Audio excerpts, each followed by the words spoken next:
With Harry Potter, all the concepts, the sort of initial discussions, come about through meetings between the director of the art department, John Richardson in special effects, myself, primarily to work out who's going to do which bits. Who is it? With Aragog, we sat down in meetings at the very beginning. Everyone is going, well, of course, Aragog has to be CG. He's enormous, you know, it couldn't possibly be done for real. And so, sort of like a fool, I went, excuse me, I think we can build that. And it's always scary when you've built something that's taken that long and it's that complex, and the whole scene is centred around this character in one way. Sort of, if it didn't work, they were going to CG it. And in fact, when they did the rough cut of the scene, they apparently decided they don't need to CG him at all. At that point, Chris Columbus did turn around to me and say, well, you did say you could do that. And, you know, I said yes. And it doesn't stop me being completely surprised. Fox? The Phoenix, it's a very complex creature to start with, and feathering is very different from hair or anything else, because you're working with real feathers, and it's very difficult to duplicate that. I work very closely with the visual effects supervisors so that, you know, the guys who are actually modelling the feathers of the Phoenix in the computer can come and see our Phoenix, and we can talk to them and they can go, oh yeah, that's really lovely, but that's going to give us a nightmare, so you can offer something else. And that kind of thing goes on all the time. Amazing! This is just like magic!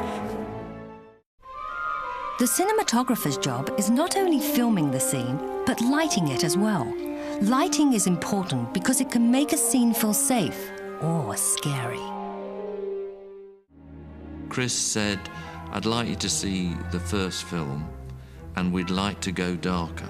Roger and I set out at the beginning. Hogwarts is a place that is magical and glowing, but as the events at Hogwarts take a darker and more serious and quite terrifying turn, the film gets darker, and the magical glow starts to go away.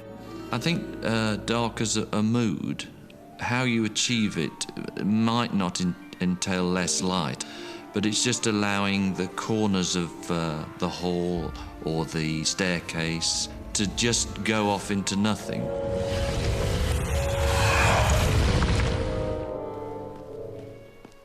When we get into Dumbledore's office the second time in the film, everything's resolved, so it's a much happier, warmer place. Set and action. Be in your bonnet, Potter.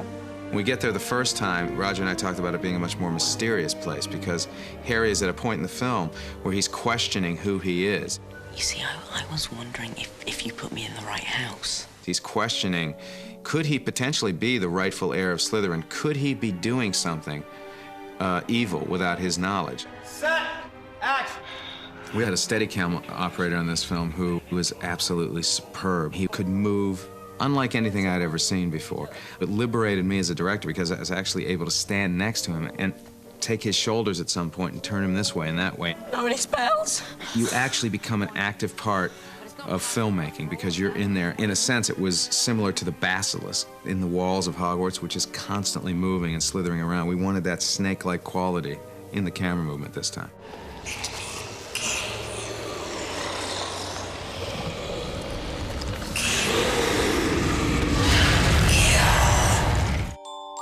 Working with the script, the costume designer uses the story as inspiration for their designs, always being mindful that the wardrobe complements the set. Then, hair and makeup are designed to best visually express the personality of each character. As a school treat, all exams have been cancelled.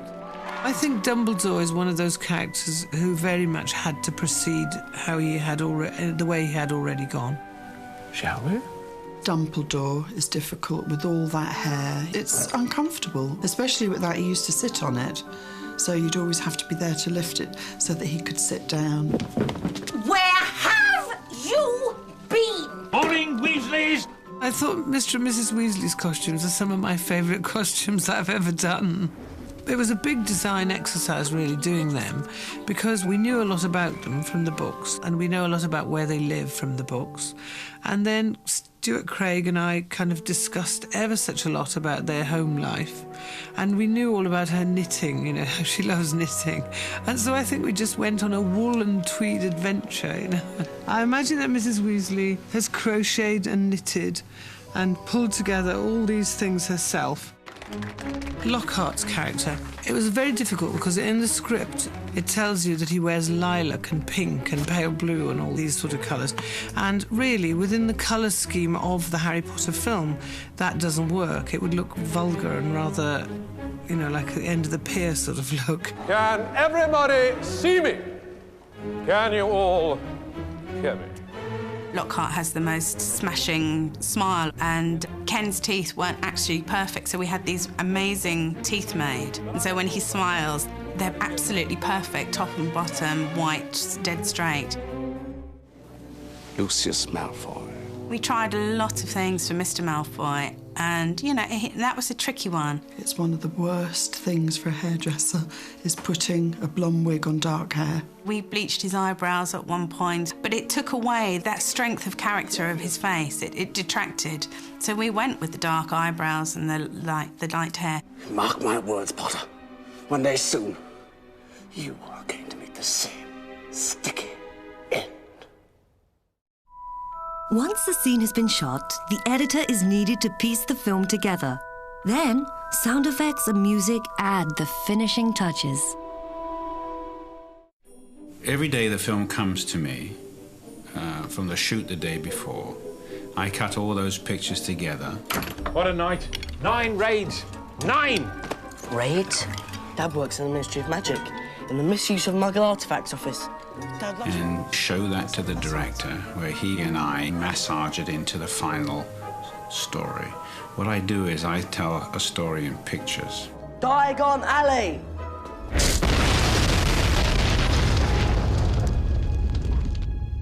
And the effects editor, he does virtually the same sort of thing, but with effects. He enhances the movie. So if there's a door closing, he changes that to a much bigger door, perhaps, or he can change the whole sound of a car. So everybody's sort of making this baby grow and adding pieces, their own pieces, to the final contribution.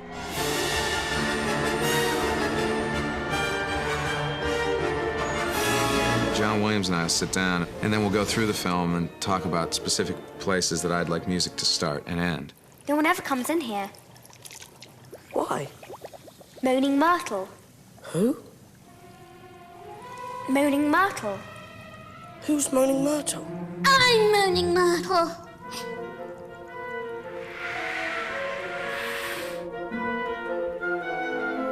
Composing an orchestra score for a film is a labor-intensive process because both Harry Potter films are almost completely scored from one end to another. We all recognize if we can see these films without music and then see them with it, we realize that some aspect of the nourishing blood of what makes a film work comes from the music. Harry! It's Hermione!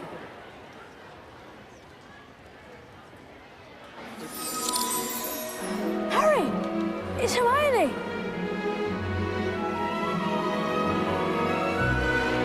Actually, I think I spend more time thinking about that melodic material than film scores. And when it's successful, it's a great reward, I think, certainly for me personally, and hopefully for those people who take the music away and want to play it or learn it or hear it over again.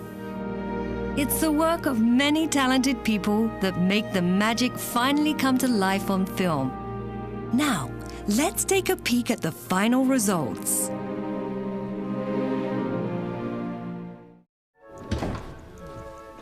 Professor Dumbledore?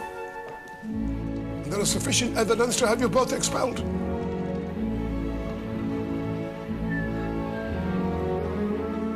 So the Sorting Hat was right. I should be in Slytherin.